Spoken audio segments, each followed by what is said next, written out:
evil things, as they also coveted. Neither become ye idolaters, as some of them. As it is written, the people sat down to eat and drink, and rose up to play. Neither let us commit fornication, as some of them committed fornication, and there fell in one day 23,000. Neither let us attempt Christ, as some of them tempted, and perished by the serpents.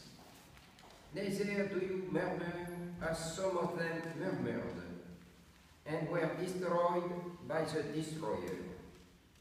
Now all these things happened to them in figure, and they are written for our correction, upon whom the ends of the world are come. Wherefore he that thinketh himself to stand, let him take heed lest he fall. Let no temptation take hold on you, but such as is human. And God is faithful, who will not suffer you to be tempted above that which you are able, but will make also with temptation issue, that you may be able to bear it. Now we can stand up for the Gospel. Continuation of the Holy Gospel according to St. Luke. At that time, when Jesus drew near to Jerusalem, seeing the city, he wept over it, saying, If thou also hadst known, and that in this thy day the things that are to thy peace. But now they are hidden from thy eyes.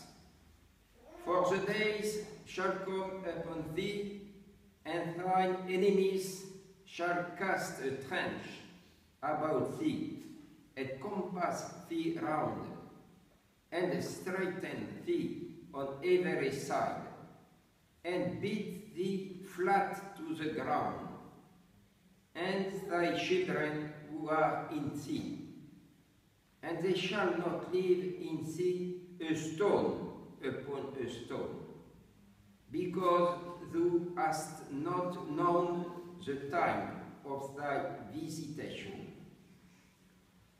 And entering into the temple, he began to cast out them that sold their ain, and them that bought, saying to them, It is written, My house is a house of prayer, but you have made it a den of thieves.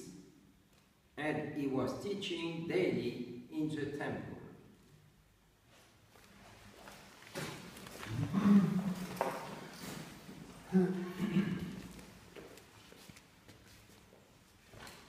In the name of the Father, of the Son, and of the Holy Ghost. Dear brethren, in the Gospel, we have listened to these words of our Lord. My house, my church, is the house of prayer.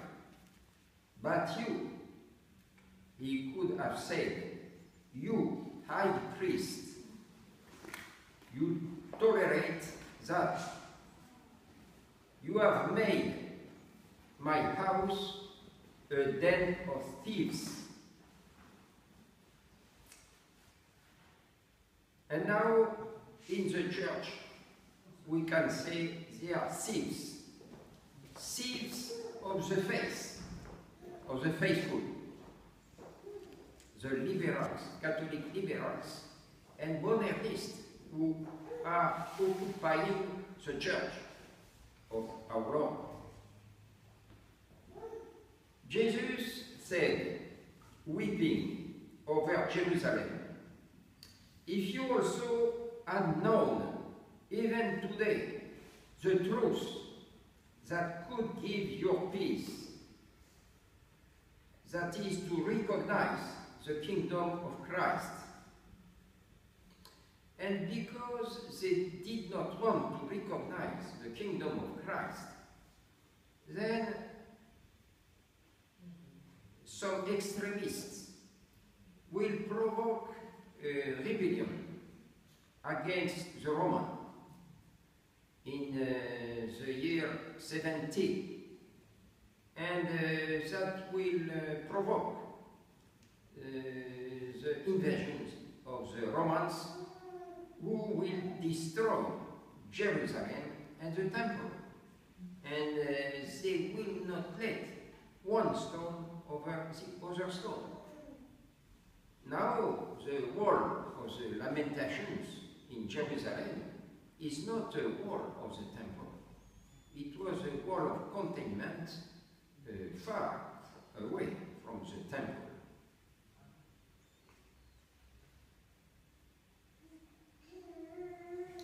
But now you are blind as the modernist Rome today.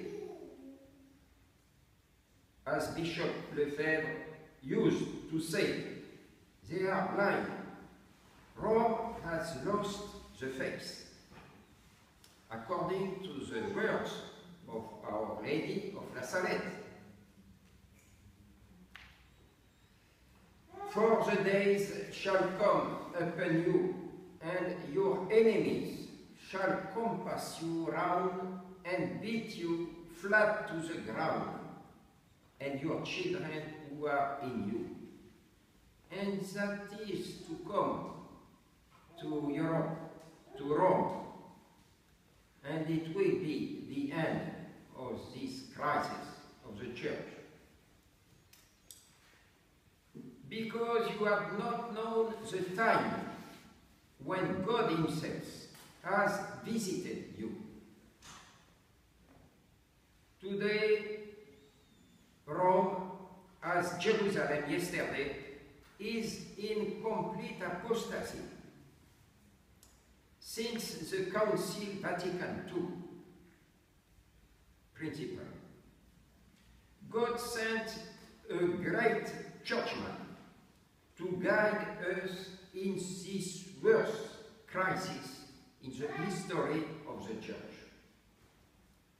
In this general apostasy announced by St. Paul, by St. John, and by our Lord himself, as an unmistakable sign of the end of times.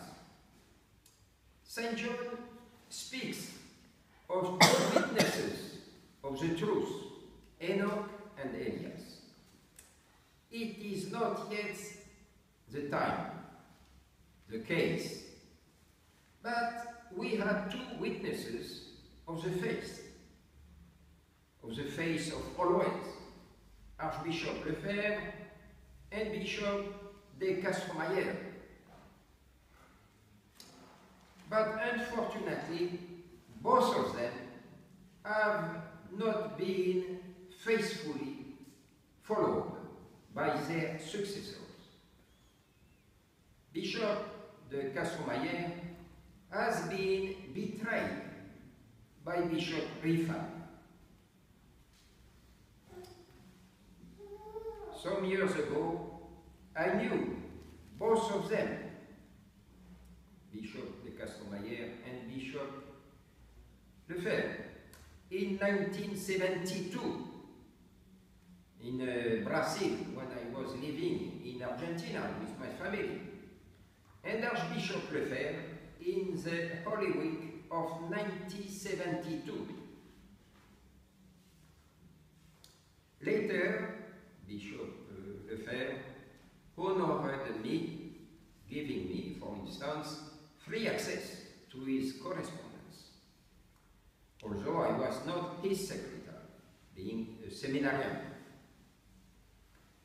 Archbishop Lefebvre was an outstanding churchman. Everyone who had known him agree with that, even his adversaries,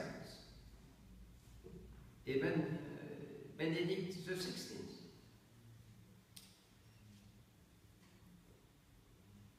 As we read in his wonderful biography by Bishop Tissier de Malvet, he was so extraordinarily sure of himself because he was absolutely sure of God and of the truth. And that was the secret of his radiance, of his influence. The Pope, Paul VI, reproached to his faithful to call him the Saint Athanasius of the 20th century. But history will remind him in this way. Bishop Lefebvre tried always to convince the popes, the cardinals, and the bishops to let him carry on with the tradition of the church. As he said it himself, nobody can say that I have not done everything possible to avoid a confrontation with Rome. But after 15 years, he saw that these people in Rome wanted to kill the tradition. And they always do think about it now.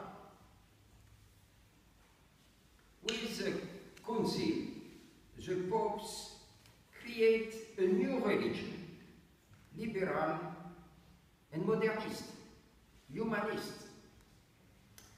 And they tried everything to destroy the old religion. But the old religion, the ancient religion, is the religion of the apostles, of our Lord, and of 250 popes, and the true religions of all the saints of the history, of the Catholic centuries. The fact is that the Council, Vatican II, was a revolution by which the worst enemies of the Church took control of the Church, as pirates take control of a ship, or hijackers take control of a plane, of the cockpit of an aircraft. The same thing is going on now in the society of St. Pius X. The popes Pius IX and St. Pius X called the Catholic liberals and the modernists the worst enemies of the Church, mainly when they are priests, churchmen. And that is why Bishop Lefebvre, before the episcopal consecrations of 1988, after having run out all the possibilities and popes to be understood by Rome, and to have merely stated the fact of the lack of fairness, of loyalty of his counterparts, of his interlocutors, Roman interlocutors, like Cardinal Ratzinger, Bishop Lefebvre then abandoned this idea. He gave up with the conversations with Rome and proceeded with the consecrations. He then said, now it is over.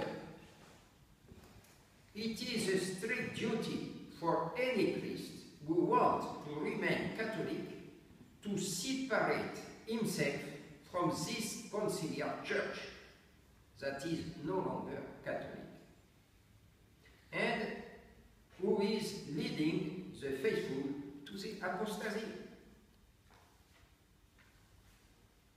During the Holy Week of 1986, Bishop Faure says something that Bishop Faure should remember. Bishop Faure says, "The faith in our Lord Jesus Christ is truly the foundation of our sanctification, of our sanctity. There is no sanctity without the faith in our Lord Jesus Christ. Without faith, it is impossible to be saved." Our Lord told that. He told to the apostles, "Go and preach the gospel to all the world. Those who will believe will be saved. Those who want to believe will be condemned. No religious liberty, no right to not to accept the truth. God gave us eyes to see the reality and an intelligence to see the truth and the faith to see the truth of God.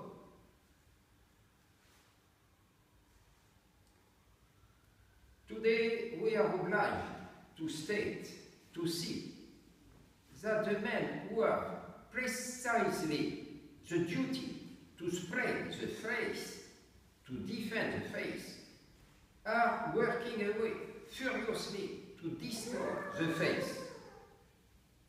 We are obliged to see that, says Bishop Faure. And he continued, "Then we must follow the Gospel of St. John, who is clear and definite in his letters. St. John and St. Paul. We must not have any contact with the unfaithful, with the infidel, with the heretics.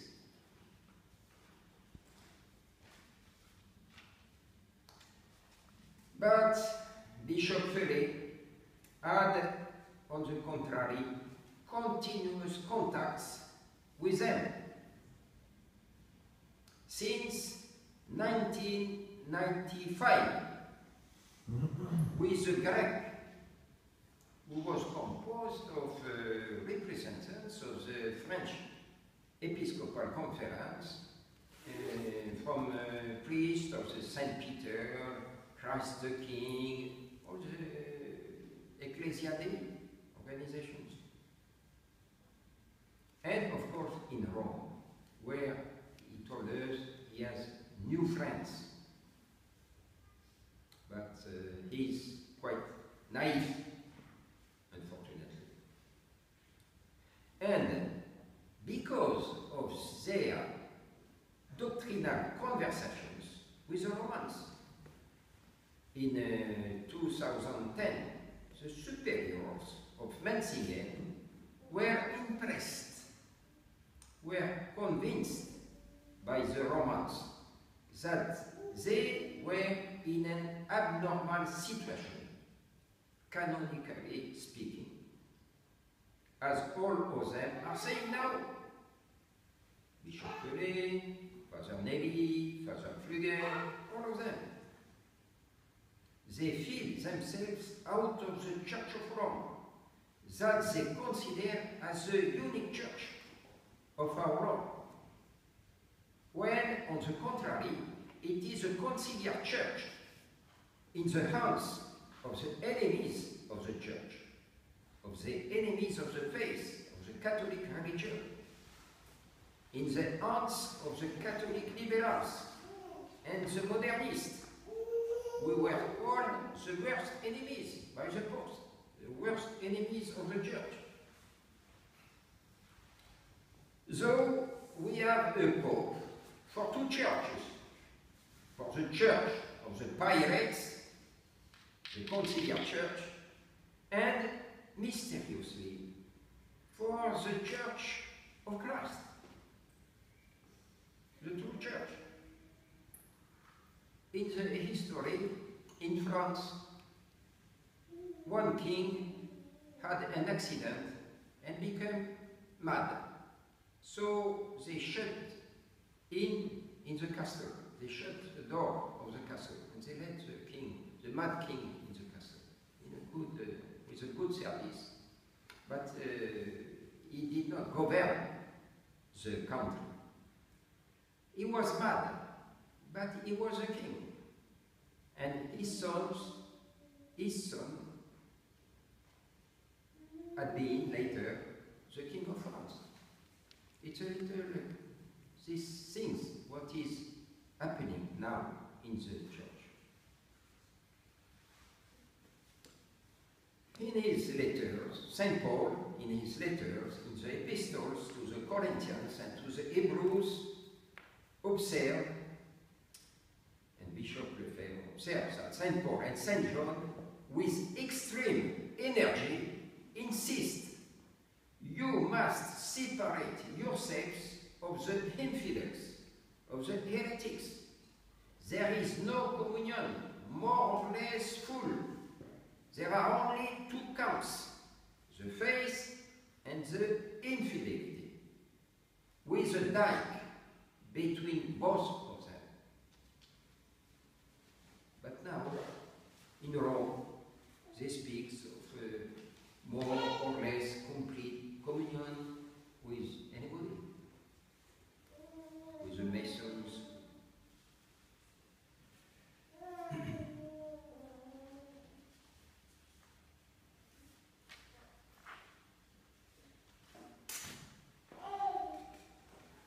When Bishop Faure saw the audience with the Pope Benedict XVI, you can see on the photos,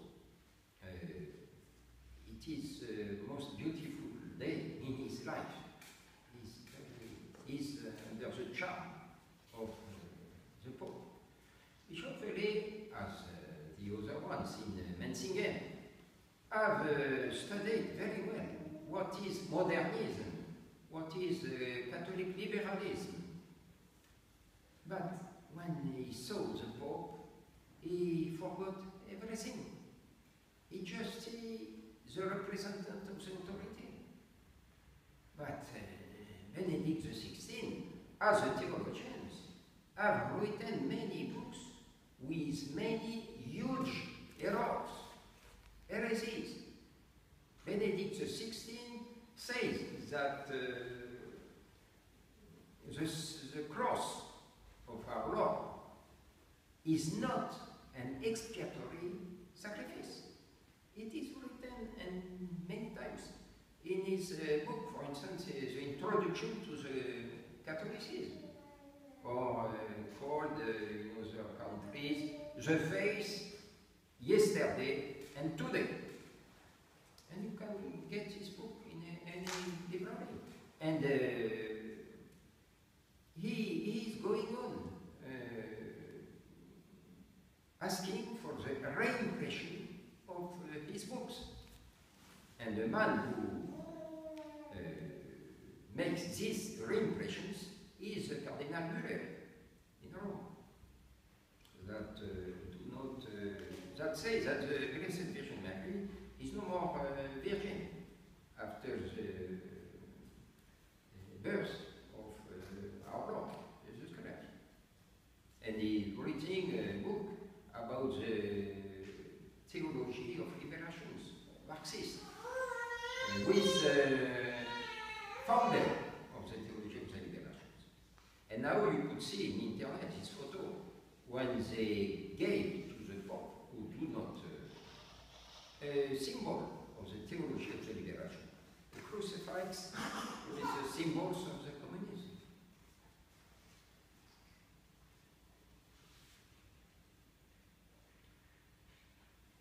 And so after the doctrinal conversations in Rome, Bishop Faure says, we are in complete doctrinal opposition. But it is unrealistic to wait for the conversion of Rome. So we must get a practical agreement.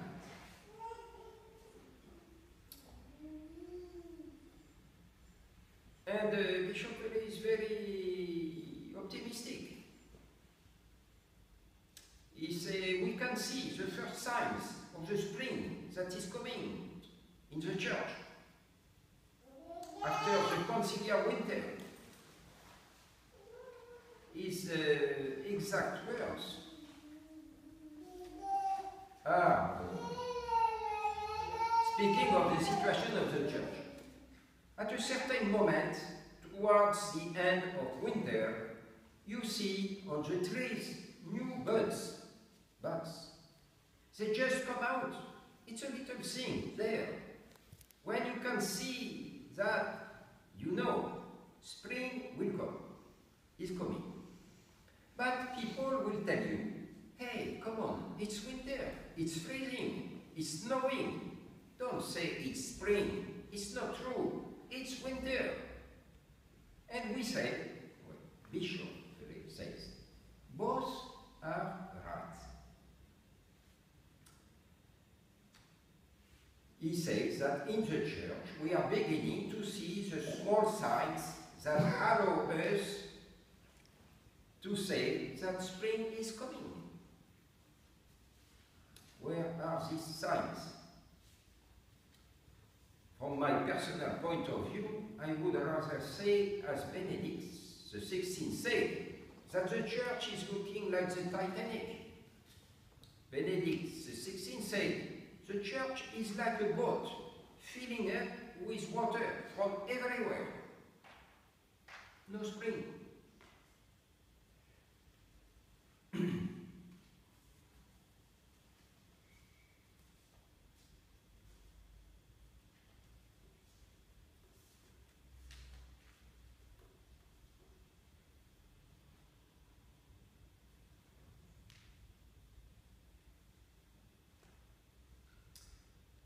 And so we are in this situation today. On this Sunday, we shall ask to the Blessed Virgin Mary and to her mother, Saint Anne, who is the patron of the mothers and of the grandmothers, because she was the grandmother of our Lord. And she is the patron of Brittany in France, very popular. And so, of course, her daughter, the Blessed Virgin Mary, cannot forget anything that Saint Anne asked to her. So we must have much confidence in Saint Anne, and we must pray her that her daughter maintains us in the faith. In the name of the Father,